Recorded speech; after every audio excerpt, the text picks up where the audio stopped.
In front of me is Realme 16 Pro Plus, and today I would like to show you how you can delete Google search bar from home screen.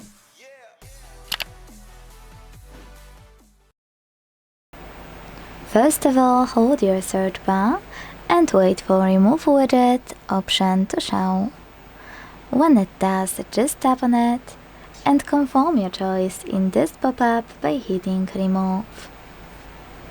And after a few seconds, my search bar was successfully deleted. Now, if you ever wanna restore it, all you need to do is pinch your display until you see those options appear at the bottom. When they do, hit Widgets at the bottom left corner. Select Agree and Continue. Scroll.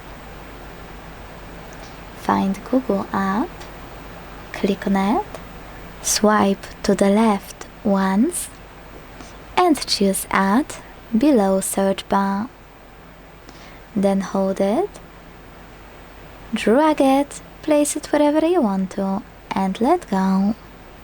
Thanks so much for watching. If you enjoyed this video, leave a like, comment, and subscribe. Bye!